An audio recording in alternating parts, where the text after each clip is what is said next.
Ladies and gentlemen, if you're listening to the show on replay, please fast forward 5 minutes after the song and everything will go live. Thank you very much and enjoy the show.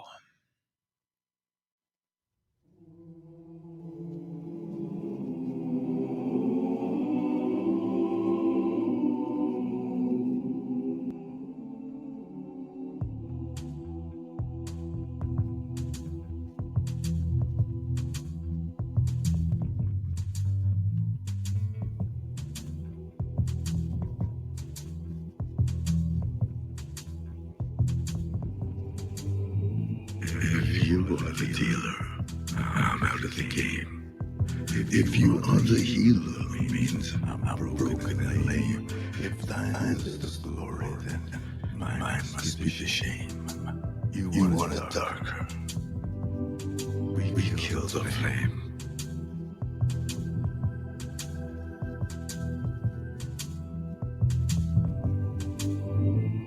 Magnified, sanctified be thy holy name.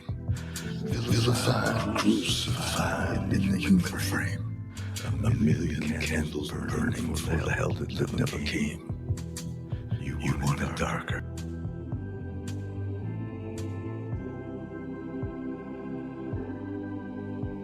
Hey, nay, I'm ready, my lord.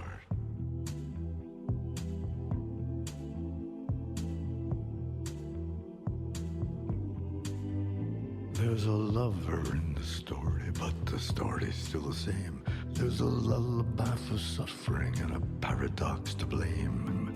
But it's written in the scriptures and it's not some idle claim. You want it darker. We kill the flame.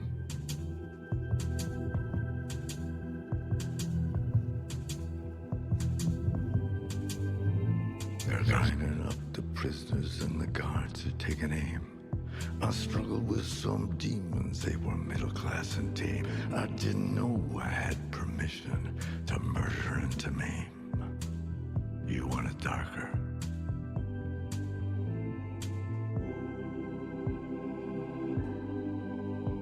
Hey, nay, I'm ready, my lord.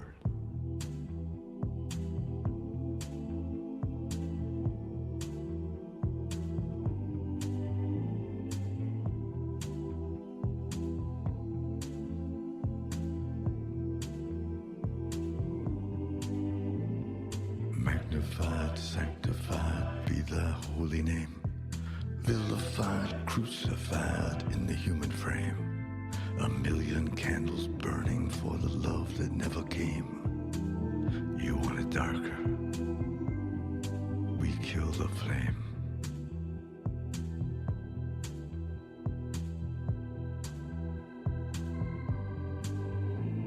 If you are the dealer, let me out of the game. If you are the healer, I'm broken and lame. If thine is the glory, mine must be the shame. You want it darker.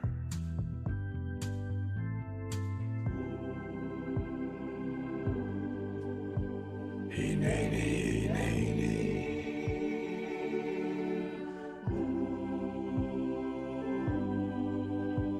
Hey, nay. I'm ready, my lord.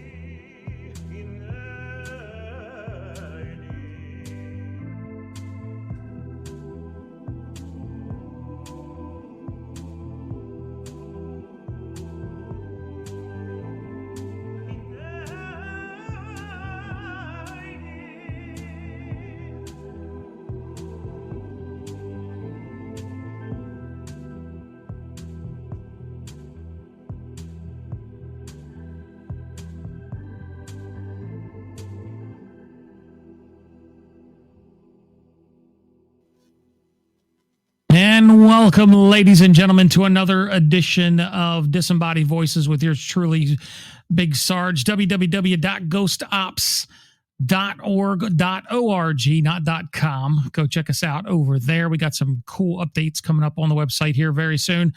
Paranormal Hunter _ 101 at TikTok and Instagram. Of course, check our Facebook page out at Ghost Ops Facebook page. And of course, go over to our YouTube page because we're about to update our YouTube page with some evidence that we found from a few of our past investigations, like the church, Sarges, which was an awesome investigation, the Franklin House Tavern, all kind of different stuff we're going to have up there, and some residential areas that we did, residential hunts that we did for the past. We're going to have that all up on our YouTube page. I want to say hello to everybody in chat. How are you, ladies and gentlemen? Great to see all of you in chat. Salutes to you. Hopefully I'm sounding okay out there. I had to adjust some of the sound settings on this mixer board here. Hopefully everything is coming across just fine. Okay. We'll also be doing some equipment reviews and mostly evidence posts. Thank you, Leslie. Mostly evidence posts on YouTube and TikTok. Now I will start also doing some more personalized rants, I guess you could say, or sometimes I do some rants or some thoughts, or if we're on investigations and so on and so forth, I'll cut those up and I'll throw them on the Facebook page as well. We got a special guest coming on here in about 5 to 10 minutes. Her name is Mary. She's from the Hogestown Historical Society. Great woman. She does some great things for the community of Hogestown, and she also curates a haunted church that was built back in 1858. I am proud to be a board member on her Hogestown Historical Society's board, and hopefully we have some great and wonderful things coming up in the near future for that church. As always, we got to start out with a Sarge Says. All right. Every show, for those of you just tuning in and they're brand new, every show I used to do it at the end, but now I'm doing it in the beginning. Then I'm going to segue into my guest. And then at the end, I'm going to talk about Franklin House Tavern. We have very well had talked this weekend from the Franklin House Tavern. We very well talked to an important figure in history, and we're going to talk about that at the end of the show. But first things first, Sarge Says, one thing I've learned doing this the last couple of years, we've been, diving into it, especially lately. JR and myself have been delving into this more on a personal level, more intellectual level, trying to look at everything from the science like we always do. We have 3 pillars that we'd like to look at our investigations. We do it from a scientific perspective, we do it from a spiritual perspective, and we do it from a personal perspective. All 3 of those pillars are the ones that we cater our investigations by. We try to run our investigations in that way, and so far it has been very successful. And one thing that I learned about investigating when we're diving into this is that life is short. We talk to people that we've never met. We've talked to some people that we have met that were a part of our life. And that happened at the church one time. I believe, I'm not sure if it was, but it was my nanny was on my my dad's side. Sorry, my dad's side of the family. See, I'm getting all choked up already. Dad's side of the family. We had reached out, and for some odd reason, her voice popped up on the spirit box and said my name. Well, she's the only one ever that called me Bobby. And when that came over, it literally floored me.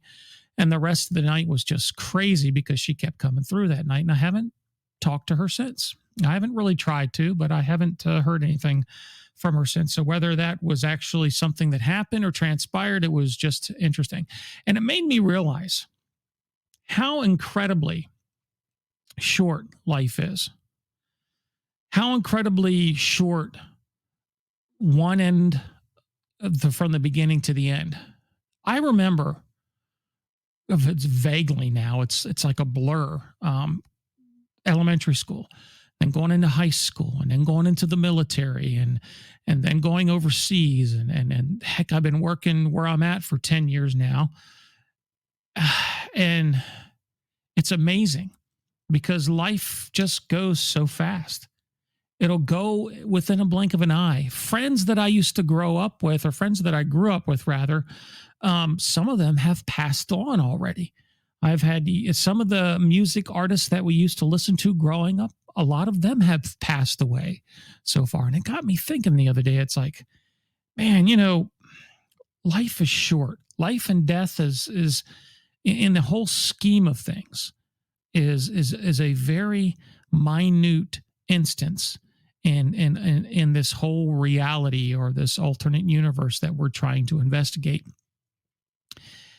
And the word loyalty, trust, and friendship has been popping up in my mind this week. Those three things, yes, friendships, are a rarity in this field. It's a rarity in life right now.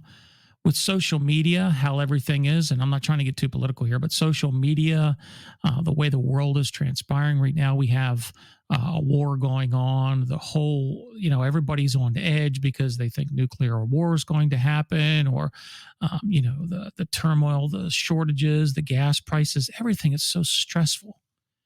Life is so stressful. Life is so, it really gets its grips into you, and it could really weigh on you. Okay. Life is just within a blink of an eye, it can go away. So it got me thinking. I just turned 50, and it got me thinking that maybe it's time that, because it's not too late, because 50 is still, relatively young to do a lot of things in your life. And it got kind of booted me in the ass and saying, listen, it's time for you to do a few of these things that you wanted to do.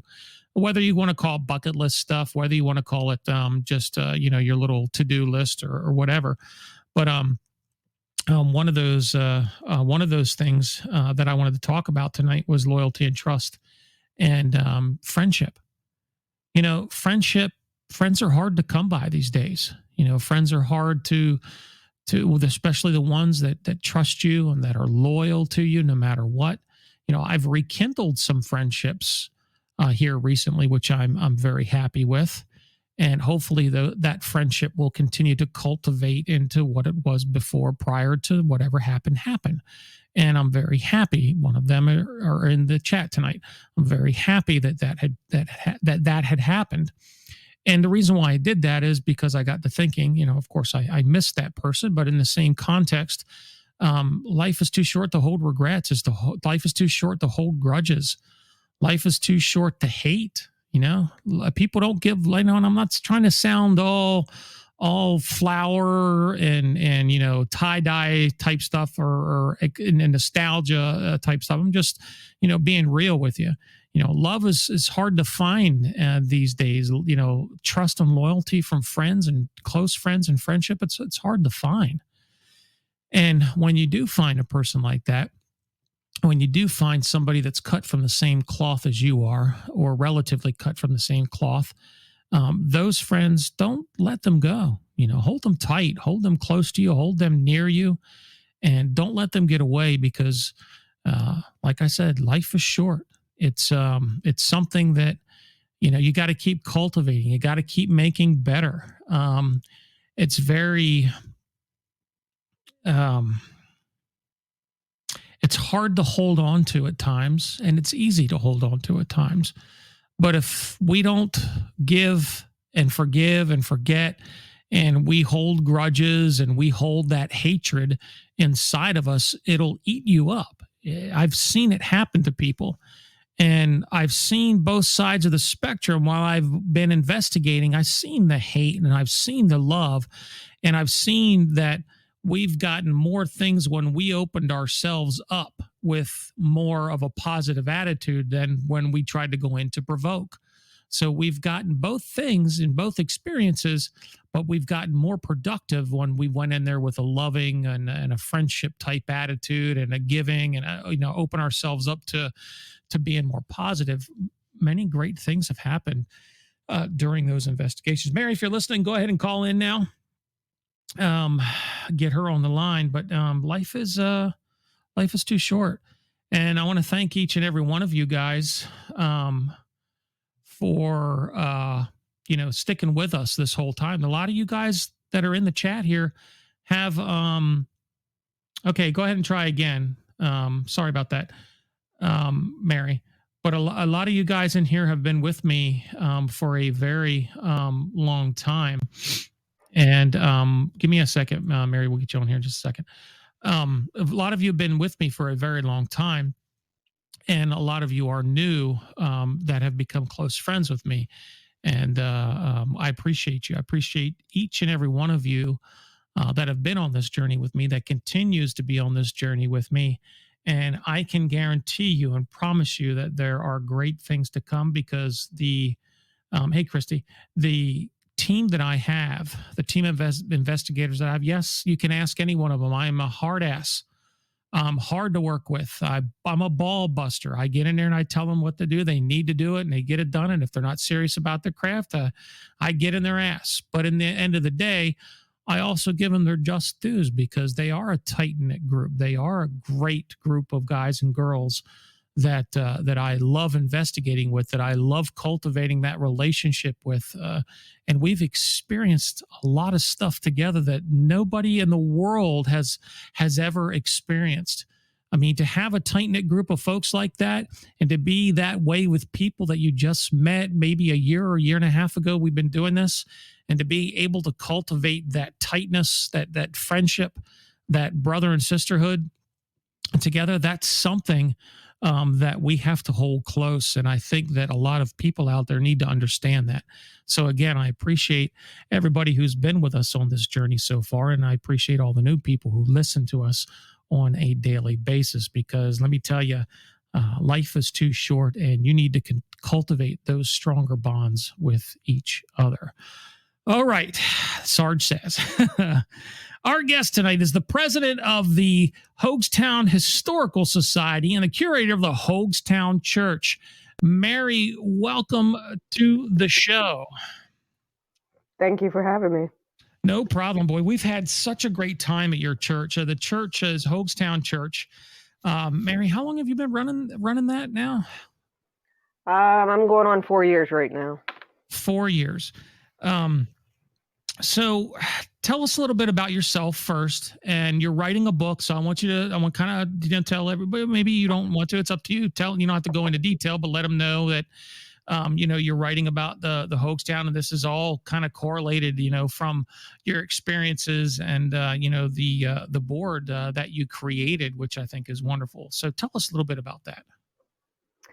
I started a couple of years ago, actually, before I joined Hogestown. I was with a group called James Bell Tavern, which was a half-demolished building that was involved with some rights that was written with the Constitution. So after that whole thing went down, I needed something to entertain myself, as I like to say. So I know that Hogestown was very in part of, the James Bell Tavern moment, because the Hogs and all that stuff. So I said, well, I'm going to go join them. Nice. And so I went and joined them, and it's been a long journey to get Hogestown and the church recognized on many factors of there's a lot of history that goes involved with that village and the church. Right. That church was built in 1858. Am I correct in that? Correct. The village is actually from 1790. Wow. And then when the state came in 1820 and declared it as a village in 1820. Very nice. Very nice. So start off by giving us a brief history of the church, and then we'll go into the haunted aspect of it. The church was So long story short, Mhm. back in those days, there wasn't many churches in the area. There was only one church, and it was a Presbyterian church, which was about 5 miles down the road. The residents of the village was like, hey, it's kind of inconvenient, there's a snowstorm. Why don't we build a church in the village? And so they got the local residents and they got funds together and bought the land and then put the church up in August of 1858. Wow. So obviously, one of the reasons why you're here tonight, is that the church is haunted. So Yes. when was the first time? Well, tell us. There used to be people that lived there, correct? So the church was up till 1996, and then it was decommissioned Mhm. as a church. And then after 96, there was an auction, and a resident came in and turned it into a 3-bedroom house. In that period of time, from 97 to 2015, there were 3 owners. The last owner actually ran off. Oh, really? And why did the owner run off? We don't know. Do you think it had something to do with the activity inside the church? Oh yeah. Oh yeah. Can you elaborate on that at all? So I've been fixing the building up over a couple of years here, and when you hear footsteps in the building and you're by yourself, it kind of creeps you out a little. We've heard those footsteps many times. Yes. And when you hear certain things in the building by yourself, okay, maybe you're thinking you're hallucinating. But then when other people start hearing it too, that's when it goes a little weird. What are some of the things you've experienced in it other than footsteps? Coldness. Mm-hmm. That building could be 20 degrees lower than outside. Oh, yeah, for sure. It could be like 98 outside, and then it's maybe 60, 70 inside. And And there that's is no without AC. there's no AC at all. Cold temperatures, footsteps, Mm-hmm. weird smells, and not referring to like a weird smell, but like out of the ordinary smells, like a perfume that Mm-hmm. you're wearing. Uh, I'm not haven't had any voices, but a lady that I know was taking photographs of the church, and figures in the windows appeared. So these are common issues, I like to say, Right, right. that scare people. Now you've actually had the. I wish I could have. I wish I would have remembered to get that picture. I could have put it in the chat here. But you actually got. There's actually a picture where the lady. I don't know if it's the same lady. Took the picture, and in the bell window, was it? Correct. They had an apparition, or a person that looked like they were standing there looking out of the window. Yeah, we like to call her the wedding lady because she looks Ah, like she's a wedding dress and all that stuff.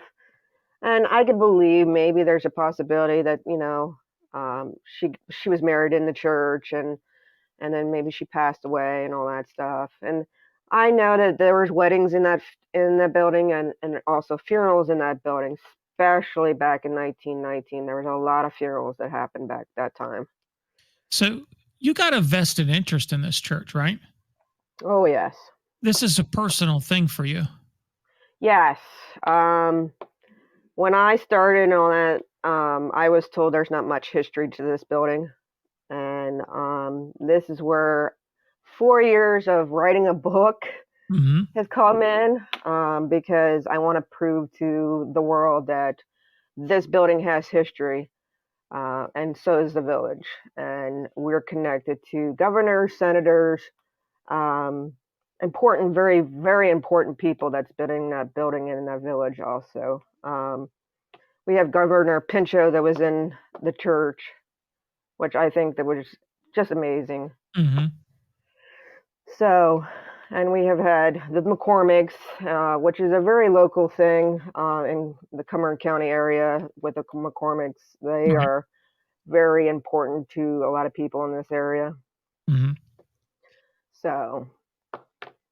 So, with that said, now we've been in when we first. What made you decide to call up Ghost Ops to come in there to investigate? well, that is a hilarious story. I was actually on Facebook, Mm-hmm. and JR posted something on a local page.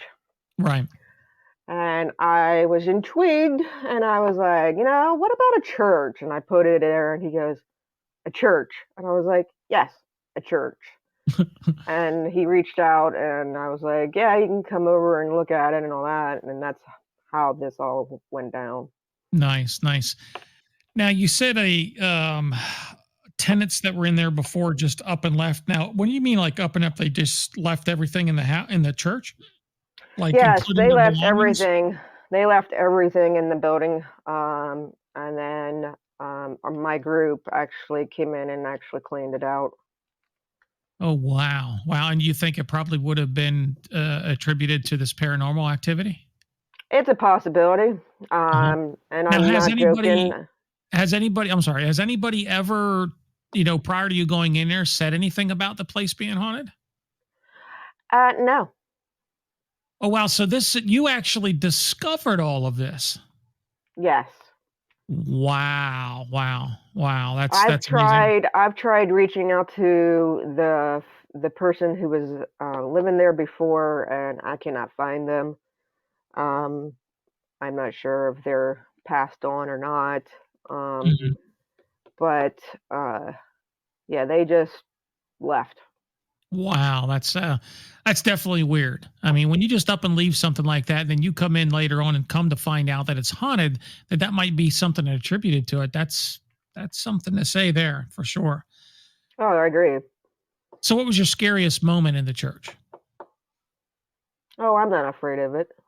I know you're not, but I mean, there's the moment that startled you the most.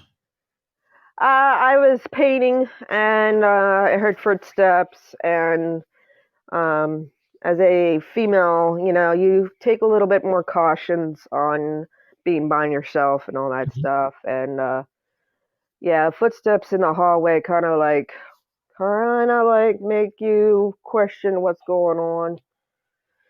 So I got down off the ladder and found out there was nobody there. Now, didn't you see a shadow figure in there as well? There's been shadow figures. My son actually just had an incident a couple of weeks back. Mm-hmm. Um, I had left him inside for a minute or two, and he came back out and was like, "I'm not going back in there." And I said, "Why is that?" And he's like, "Somebody's walking in the building." Oh, wow. So you've been with us every investigation that we've been there. So Correct. out of all the investigations, which one to you has been the most memorable one? Uh, actually, all of them. Yeah, we've gotten some good stuff in there. Every time we go Yeah, in we there, we've gotten have. good stuff. Yeah, there's been I believe I'm going to say all of them because the fact is every time that we all come in there and investigate it's a new thing every time. No offense. No, it Like certainly is. like one time it's the REM pod. Next time it could be your grandmother coming through. Mm, Marge. Um, all these people are coming through. And like it's very interesting that um, the each time it's a different experience. mhm. It's not just one phrase of the same repeating over and over again. It's different things, which is a great thing actually. Yeah, it certainly is. And one of the things that amazes me about that place, and I think you were talking about Maud, right? Hmm. Yeah, you were talking about perfume with her earlier, and it was her perfume that we ended up um, um, finding out that she had, because we went in there, we were like, "Oh, I smell lavender. I smell lavender." And I believe JR was looking on the wall, and through your research and posting an old article inside, you framed an old article, we found out that Maud actually wore lavender perfume. Correct. Maud was a caretaker of the church, and she actually lived till she was actually 99 years old. And it's very interesting because she would go there and get the fire going in the mornings for church and all that stuff. And the hallway was her thing, and I now understand why I hear more walking in the hallway. Mm-hmm. I believe it's her. And the perfume, most people don't realize is that this building has no sprays, no air condition. It's just a building.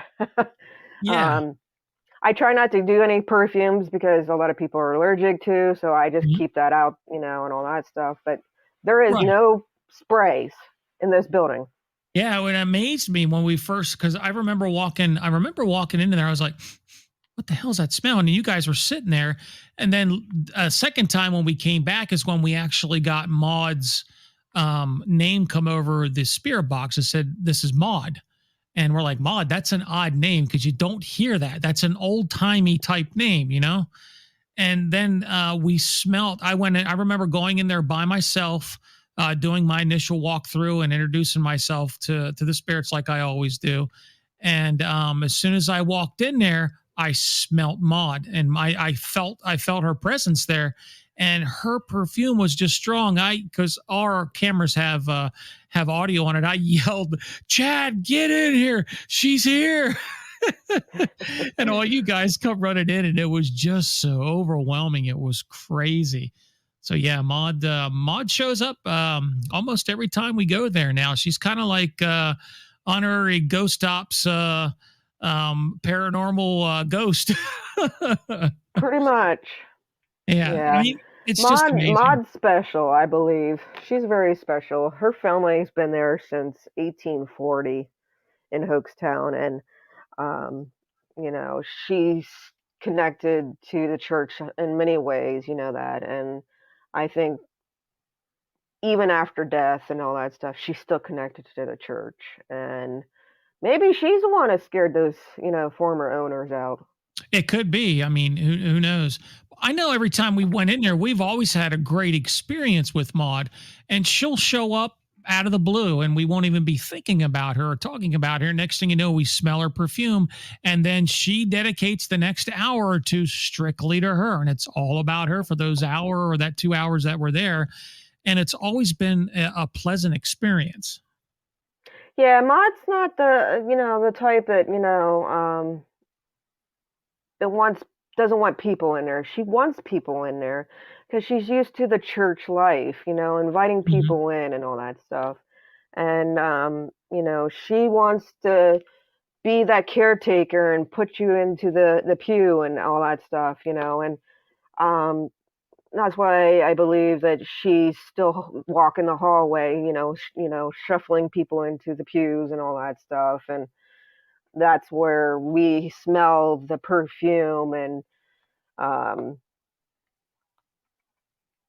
I think after death and all that stuff, she's still taking care of the church. And I prefer her to take care of the church. And because of Maud, inadvertently because of Maud, you've developed quite a relationship with the Ghost Ops Paranormal crew as well. Correct. I've had you guys in there, about 4 or 5 times now? Yeah.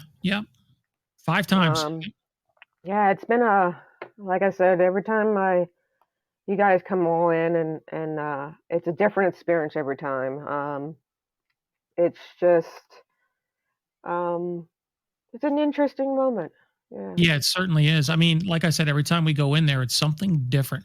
Now, we've gotten some sinister stuff in there as well. True.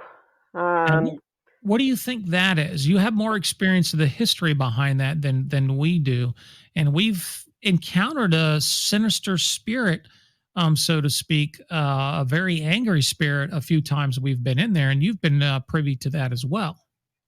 Correct. I believe it's just the fact is when the building for the longest time was also a community gateway for parties and all that stuff, and it was also hosting the Farmers Institute. So many people have come in that building. So that is part of the journey, I guess you would like to say that with every good there's also evil. That's true. You were there the night Gary got attacked. Correct. Now, who do you think is doing that? Do you think there's anybody specific? I mean, like I said, you know more the genealogy behind the church than we do. Is there one person that maybe might have stood out that you think might be that might be doing that, or what is your take on it? Like I said, you have a little bit more experience than we do there, as far as the historical side of the house. Or do you think it's just one of those spirits? Well, I believe due to the fact is the village has a part with this church. There's been several murders in the village and down at the Oh, two bars and all that stuff, the taverns in the village. So there's a possibility that the fact is that maybe these murderers' spirits came into the building. I can't tell you that. I just mhm. don't know. But I know there's been several murders that's happened in the village and all that stuff over the years. And the church was there at the time. So it's it's I'm gonna say maybe that's a possibility that it had happened because the village is very tight, close by each other. And I'm referring to the houses are. Yeah, Um, you can literally see the other tavern from the church. Um, and there's a possibility that, I know there's stuff that's happened in the main street, which is not a main street anymore, but right. I know that this stuff that's happened, there's been kind of like a showdown that happened down in the village. Um, Oh, People wow. called out in the village down on Main Street, Hmm. and I'm referring to on Showdown, back in those days that, if you were talking to a female that was married or single, and the parents didn't like you or something, they called you out. They Right. would call you out. So there was a showdown in the on the main street where a gentleman who was called out and he And what got would beat. happen? What would He happen got with the beat. showdown? Oh, he got beat down. Okay. Oh, he got beat. Oh, wow. Um, so I've never had any like showdown like where we see the westerns where they bring out the guns, pop pop. Yeah. It was more like beating up people or whipping people, Hmm. like with a whip. Right. Right. Right. So a lot of times the village was trying to get the alcohol out of the village and all that stuff, a lot of the people and all that stuff, and Right. it didn't happen. Mhm. And then right after, about 4 or 5 years later, another person got killed in the village. So a lot of this negative energy could have just bled over into the church since it was so close. True. That's another part of it. Another issue is that the area is was regularly visited by Native Americans, Hmm.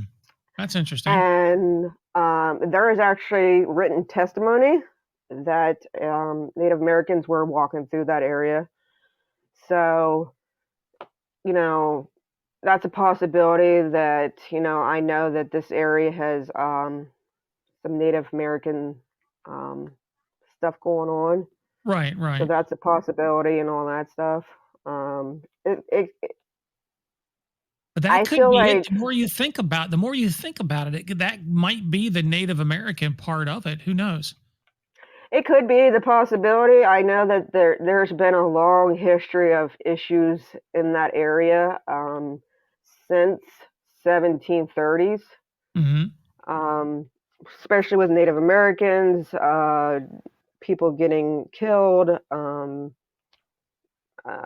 misery. It's a lot of misery. Right. Um, Right. Right. and I can go back and find a lot of misery within the village. And I feel that sometimes that the village has a curse on it sometimes. Hmm. Um, it just, we can't get ahead. Right, That's what it right. feels like. Yeah, yeah. No, that's some dark history for sure there. Now, can next question I want to ask you is, since we've been in there investigating, has it brought you closer, as you know, your bond closer with the church, do you think? Oh yes, because the fact is, like, I know they're not going to hurt me, and Mhm. and I bring my children into the church too, so I know they're not going to hurt me or my children or anybody else. They are Mhm. just there to let us know, hey, we're here. Right. Um, which is, I don't. It doesn't phase me. That's just me, but Right, maybe right. somebody else might not. But But I but knowing feel what knowing what you didn't know, but what you do know now, considering since we've been in there investigating, kind of opened up the lines of communication. Do you feel a little bit more less? I wouldn't say afraid, but less startled now when you see things like that happen. no, I'm sorry. no, Oh, so it's a you got the same feeling as before. yeah, it's Okay, just all right.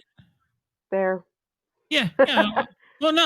I get it, and the reason why I asked that is because I've when I first went in there, I was like, oh, this is really cool, this is nice, but as time went on, I kind of developed like it almost feels like home to me when I walk. Like when we had the board meeting in there a few weeks ago. It was, and we had now. Granted, we haven't been in there for 5 months because you close down in the wintertime. I felt like I missed the place. It's kind of a part of me. It becomes a part of you. Yeah, it's like a child. Like what I mean. Like you got to take care of it, and you feel comfortable with it, and it's just it's like I don't know how to explain this, but like it's like a child, like you know what I mean. Like it just you got to take care of it, and you're comfortable with it, and you just can't let it go, and that is where I've been for the last couple of years. Is just like I just can't let this go, and people's got to recognize that the fact is that this building has history, and I want other people to and feel what I feel. Mhm. And that's where you guys came in, and then your guys are feeling the same way as me, you Exactly. know. I mean, I love the place. I mean, like I said, when I walked in there the other day, or a couple weeks ago, after being away from it so long, I was like, oh man, I missed this place. I missed you guys. It's the first thing I said when I came in my head. I missed you guys. It's like I haven't. They're like part of the family now. The spirits there are part of our family, and it's just weird. It's a weird feeling because we went into other places, and we've been back and forth to a couple of other places a few times, but nothing feels like home but that church to us. And it seems like every time we go in there, even with the times that you've been with us, well, you've been with us every time, but the times that we went in there, it seems like they open up to us, and it's just phenomenal. I mean, every single time.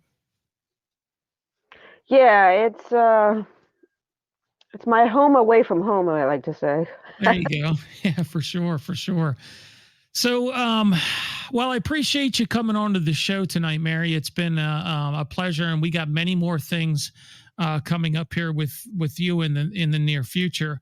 But speaking of the future, one last question: what are your future plans for the church?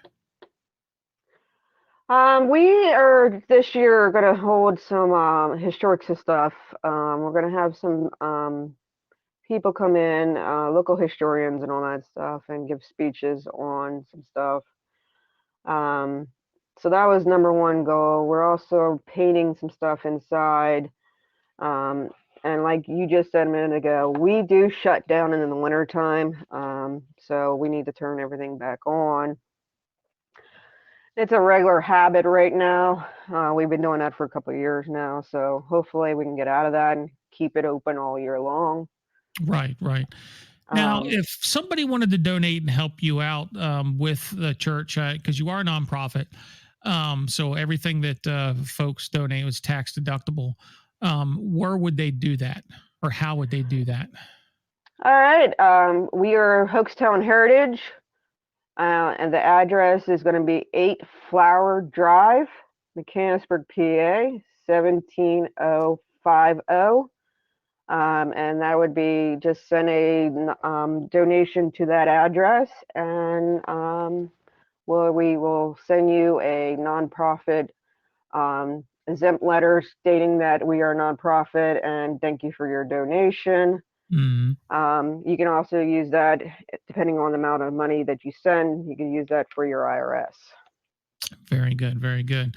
So anything you would like to tell the folks listening in before we end the interview? This year is going to be interesting. It certainly is. Again, Mary, appreciate you coming on. Had a great time. You did a great job tonight, and we definitely have to have you back on because I'm sure we're going to go in there a few more times this year, and it's just going to be phenomenal. So thanks again for coming on, Mary. I really appreciate that. Thank you, hon. All right, take care. All right, bye-bye. Bye. Mary, ladies and gentlemen, from the Hogestown Heritage Society. Man, what an awesome interview. And I'll tell you, that place we have developed a kinship with that church. Not only are JR and I on the board of directors there, and we developed quite the friendship with Mary as well, and the others that are at the church. But the church really does feel like home. Like I said before, it really feels like we are a part of those spirits that are there, because I can tell, like, you've been away for 4 months, okay? 4 or 5 months. The last time we did it was in October, and we came back. It was just JR and I came back to do the board meeting. And first time they opened back up since they closed down after Halloween was in March. It was 2 weeks ago.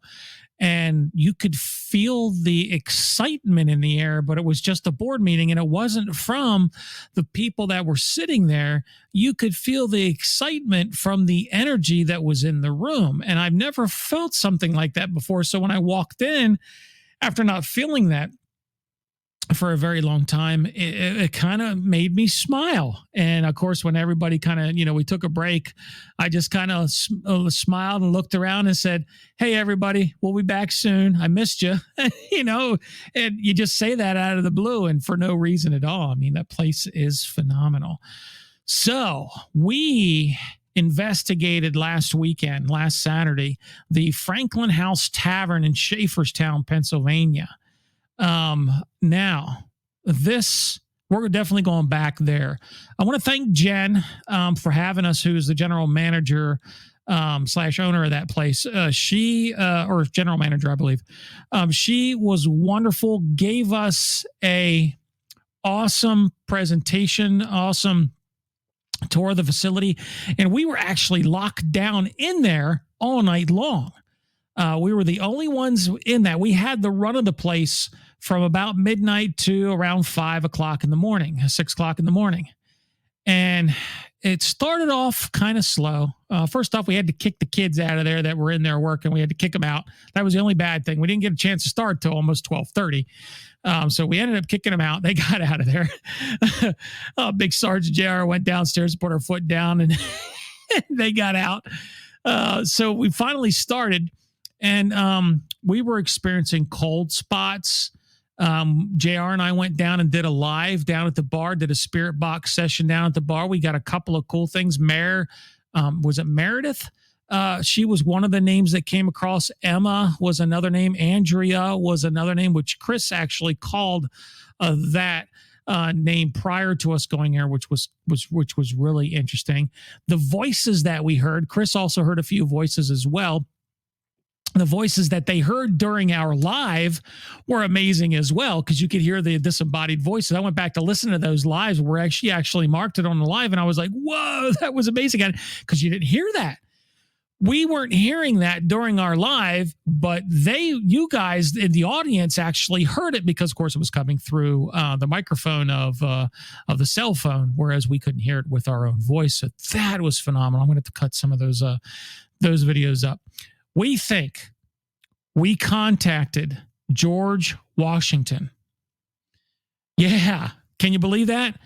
Now listen, before you're skeptical, Before you're like, oh, here we go. No, yeah, rah, rah, rah. No. I would be skeptical if it only came over one device. But it came over not one, not two, but 3 devices at the same time. Because I went back and listened to the camera. It came over the camera. You could hear the voice come over the camera. So there's a disembodied voice that says it. I'm cutting the video up this week. We hear it on the Ovilus. Our Ovilus said George Washington. And our spirit box said George Washington one time as well. And it just so happens the George Washington room where he actually stayed, the George Washington room, there was high EMF and we could not explain it. There was no power going to that room. Everything was off. All the lights were off. But in this one where we actually had the grid, if you watch the video, we had the laser grid set up. We had high EMF readings. And I'm not talking like, 2 or 3 or 4. I'm talking about 15 and 30 and 35 and 40. And it was only on the table. We took it off the table, set it down on the ground, and went down to 0.5. We put it up or above the table, it went down to 0.5, 0.0. As soon as we put it back on the table, it skyrocketed. And we couldn't explain it. We tried to debunk it. We tried we went in there with all our instruments. All our instruments were going off the chart. The millimeter was going off the charts. The static magnometer was going off. Everything was, or magnometer, the static meter was going off. Everything. I mean, the EMF detector was going off as well. And it was pagan. And we couldn't explain it. It was just in that area. I went back and sat down by the door, and everything went back to normal.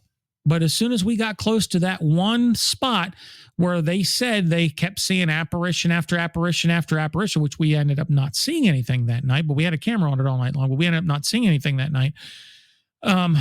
It was just interesting. We couldn't explain it, no matter how much we tried it. But we've heard that come over. And you should have heard JR was going nuts. Kim was in there going nuts. I believe Jessica was in there as well going nuts. And I was outside because I heard it out there that was going nuts. I'm like, this is phenomenal. This is a great piece of evidence. So it was just something that was just like, wow. And there was this ball of cold, just a ball, straight big ball of coldness that was in the hallway. And because you would literally, it was hot in the hallway. You would walk through this ball of cold, freezing cold. And there was like a 20-degree temperature difference. We hit it with the temperature gauge, and it was like a 20-degree temperature difference. And you would walk to the other end of, it was like probably a 3-foot diameter, 3-foot diameter, big ball of cold. I'm actually cutting that video, Leslie. It'll be out this week or next week. I'm trying to cut a barrage of videos and post them up on the YouTube page here in the next couple of weeks. But we cannot explain it. There was no draft, and no windows were open, and it was hot on one side of it in the hallway, or going down the stairs rather, and it was hot on the other side of it. It was just that ball. And come to find out that they had a cat. They think they have a spirit cat running around there. And it was just because I have 2 cats. So Macio's my little boy. He's always rubbing up against Dad's leg and, saying good morning and saying hi to me. Without distinctively, because I'm always reaching down, petting him, distinctively something rubbed up against me, and I just thought I wasn't thinking. I just reached down to pet it, and I caught myself. I was like, holy shit, something just rubbed up against my leg down there like it was a cat, because I went down and automatically, because I'm so used to pet Maceo, I went down to pet it and nothing was there, and it clicked. I was like, holy shit, it felt like a cat. And it felt like that 3 more times. I was sitting there freaking out. I'm telling JR, dude, it's happening again. It's happening again. Holy crap, man. It feels like a freaking cat. And there was a little ball, it was a little cold. It wasn't, that much of a difference, but I felt it. So that was a cool experience for me, because, I've never felt something like that before.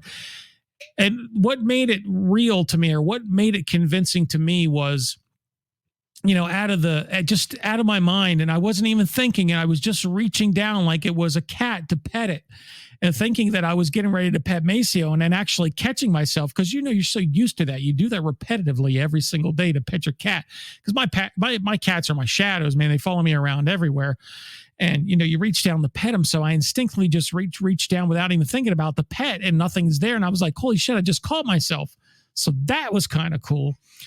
At the end of the night, we really didn't catch not too much. Of course, we haven't went back to listen to the EVPs yet, or any of the videos or the Wise cameras that we had. We had multiple Wise cameras set up. Gary had a few experiences there, which were kind of cool. We ended the night on a good note. It was a really cool experience. We definitely want to go back there. And I tell you what, I think once the spirits warm up to us in that place, we're going to get a plethora of evidence from that place. Make no mistake about it. And I want to thank Christy as well for helping us guide us through a couple of those areas at the bar. We actually got some stuff that happened at the bar as well. We actually set 2 shot glasses up, and we had the Paralight. The Paralight went off a few times during the evening as well.